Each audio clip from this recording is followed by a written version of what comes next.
Hello everyone, this is Venom, and we are back with some more Destiny 2 videos. That is correct, we have multiples I've actually got to get done today. Unfortunately, I was not able to get stuff done yesterday. Real life stuff happened, so I am actually catching up. I've got to catch up on the TWAB. I've got a, what is this? I've got the Dev Insight I got to go over. I got to go over some of the nerfs that have happened. I got a lot to talk about on that one. We're going to go into that, but first, we're going to go over the Destiny 2 ViDoc. Now, I have not seen this thing yet. We're going to go ahead and go over it live and take a look. I've avoided any spoilers looking at this, so we're checking this out live. Let us go. And Tyson, take one, marker. There's a line that emerged in Destiny 1 that wasn't planned for, but is very deliberate by the person who put it in the game, and is very resonant for Destiny players, and resonant for me as a person. And that line is, Guardians make their own fate.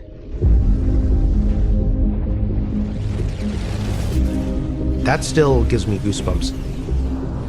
For me, that has sort of become a touch point for the Destiny story. Space here, battle chant. Again and again, external forces come and try to impose a fate upon you and humanity.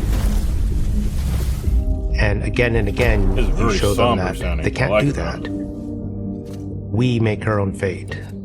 That's not just a powerful theme of Destiny, it's also a powerful theme for us as people, as both developers and as humanity. We make our own fate.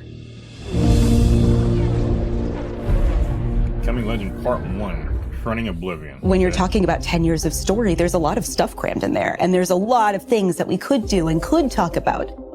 But as storytellers, the hardest part isn't coming up with the ideas, it's knowing which ones are the important ones. We want to tell a story that makes you, the player, feel like all of that time that you invested, we saw you, and we want to give you the experience that you've been waiting for. Yeah, you got to make the ending very, looked very at good. Everything we had. We laid it all out, like whiteboards and like everything. We were trying to look for a theme that felt resonant, not just for this story, but for Destiny as a whole. And the theme that we kept coming back to was purpose and fate. And that's what this story is about, not just for ourselves as the player, but also for our characters. I used to think I'd give anything to bring you back. I cried quite a few times doing those scripts because I treated it with the love of a fan. Every time I opened a script, I was like, what would I want to see? What would I want to hear? These are new scenes. You get to see their emotional journey, the struggle of how do we defeat the Witness. Well, I definitely saw Sappy. Maybe his son. Actually, his son would probably be more impactful. To your futile exertions. The Witness sees itself as the one true God. So it's come to the Traveler because it needs the power of the Traveler's light to finish this vision. Its goal is salvation. Why don't you want that? Be reborn. Our mission is to make sure that we can prevent it from getting the light, the thing that it needs, in order to make it all happen. It's finally confronted the Traveler, and here we are, thorns in its side, a blip on its radar, trying to make a difference. You're gonna speak to the Witness, and the Witness is gonna shine a light on some things, and you wonder, like, what would it be like? What would it be like to be a disciple of the Witness? Your Guardian's use has yet to be determined. We're in need of a God killer. Oh, he's gonna try and tempt. Every time you hear the Witness, you're not just hearing one voice, you're hearing whispers in the background, you're hearing all of these other textures. You're still. It sounds like you still need to take out other. You can feel a subtext sometimes where the real Witness comes through, or at least things that it doesn't want you to know about it come through. There is only suffering! Putting characters into pressure cookers is what storytellers do best. And I can't imagine a more intense pressure cooker than it's the end of the world. Universe. If we fail, everything is frozen forever, and only we can do it. It's just the handful of us inside of a god.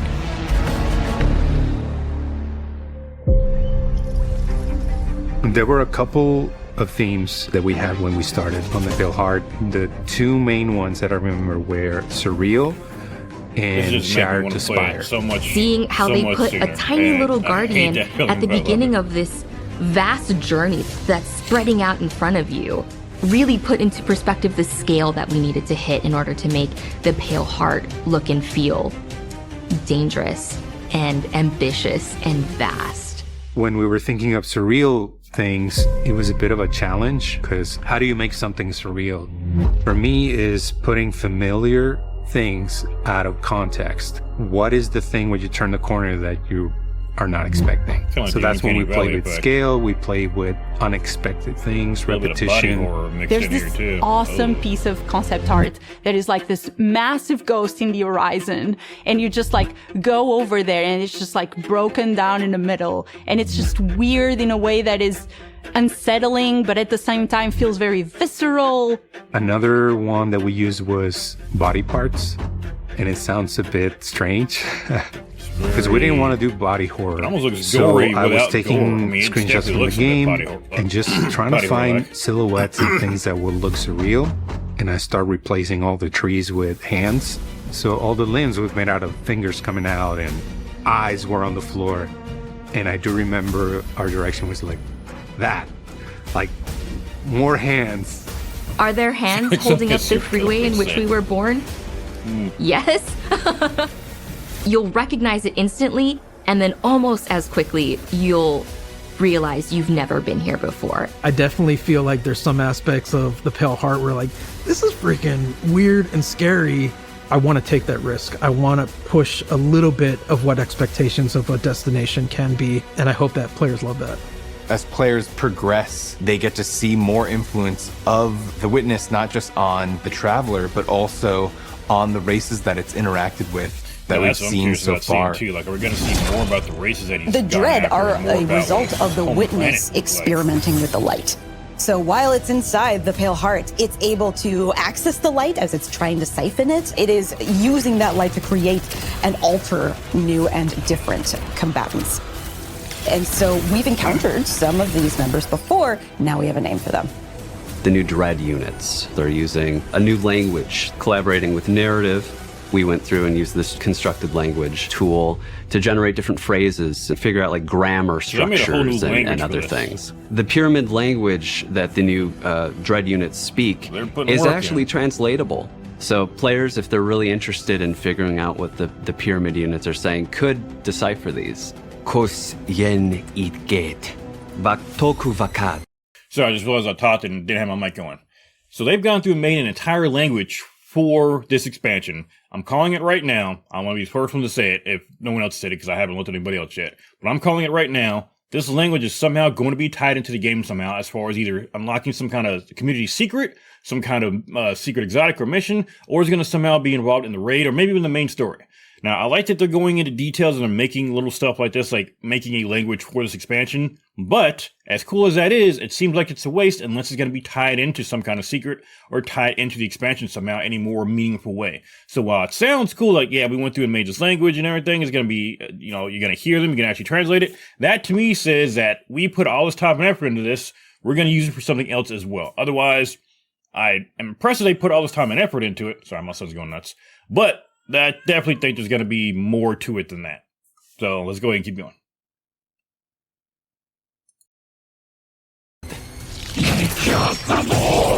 The Husks are an interesting addition to Destiny because you've never fought anything like them before. We talked about, oh yeah, they need some big weapons. Like, it needs to look like this thing is serious business. They wanted a bit of a secondary unit on it, so like a 2-in-1. As the sketches were progressing, we were kind of like, oh, this feels like it's sentient. Like, and we just loved the idea. Weapon. We had all these different sound effects in our library of water bladders that make some really cool sounds when you're shaken. We used some sounds of slapping jello too. So that was kind of the foundation for the Husk. We have all these real physical sounds that come together and it feels like an alien moving around in the stomach of this thing. The collaboration between the different disciplines and the trust we have for each other. At the end, it comes out better than anybody could have made individually. I can't wait to play the new units. It looks so damn cool. There's a moment where you realize, looking at the final shape, that it's not just a story about the Guardian's journey. It's also kind of the story of Destiny's journey. It starts in a place of uncertainty and challenge, and then it changes and evolves, and it proceeds forward into the unknown. And as you get closer to the final shape, those two experiences converge. We know where we're going, we know where we're aiming for. I feel very confident about the love and the work and the thoughtfulness that everyone working on this release put into it. And I think it's inevitable that when people start going in and experiencing all these different things that make up this expansion, I think they're gonna see it. I won't lose another soldier in this war.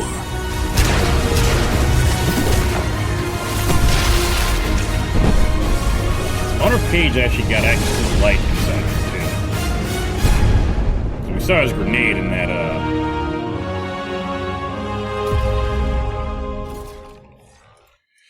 So yeah, that is, what is this, a ViDoc? This is part 1, so it looks like we're going to be getting some additional parts to this. I'll look that up later on.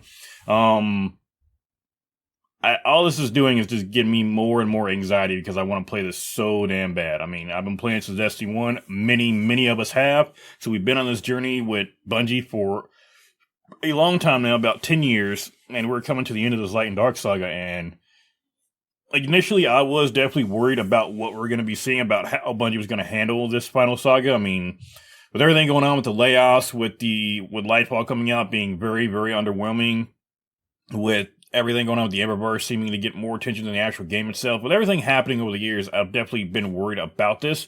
But with the extra time they've been given, and honestly with the kick to the ass I think they've been given by Sony, by the community as well, and I think the execs were probably told to just kind of step the fuck back, or at the very least they were told the devs that, hey, go ahead and make this story amazing, unimpeded, which seems to be an issue that Bungie's had a lot. They've been impeding their creative staff a lot. Now we can get into that all day, but long story short, it looks like they were just told to go ahead and make an awesome story, and it looks like it is hopefully turning out to be very, very nice. I like that they blurred all that. I was going to look at it like, what are some of the things written down there? But like I said, I'm hopeful. However, we also thought that Lightfall was also going to be awesome too. Now, Lightfall, of course, ended up being a filler.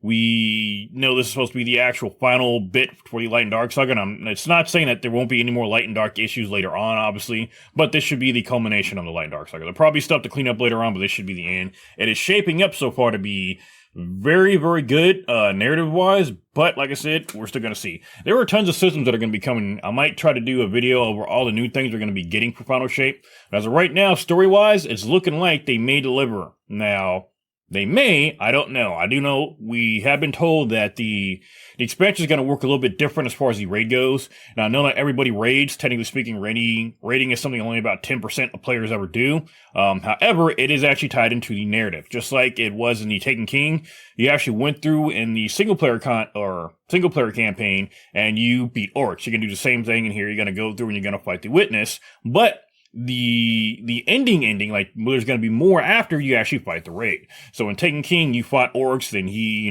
died and went to the Center Plane, and you had to actually fight him there. That's where the raid came into play. And then after you beat the raid, that was actually orcs' death. Now in here, they say you're going to fight the Witness, you're going to have to kill him in the raid, and after that, more story will be unlocking. More stuff will be unlocking for that. And for that reason, they're actually doing the raid a couple days earlier than they normally would. Normally, we'd have the expansion come out at the beginning of the week, and the raid would come out that weekend.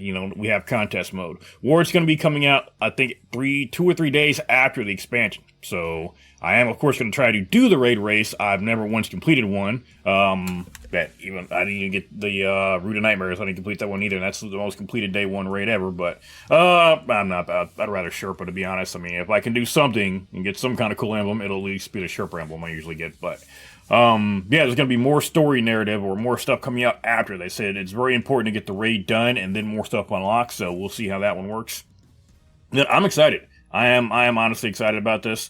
I'm going to go ahead and get over and make my other 2 videos. Like I said, I got a lot to catch up on, but as of right now, I'm liking what I'm seeing. So let me know what you guys think down below in the comments. Let me know if you're excited, if you're worried. Like I said, I think everyone right now is cautiously optimistic. It's hard to stay cautious when they're showing us so much good stuff, though. But yeah, cautiously optimistic would be the best thing I could say right now. I really don't want to get too excited because, again, we've been burned before, but so far, I'm not seeing some of the issues that Lightball has. Specifically, that this does not look like it's supposed to be a filler episode.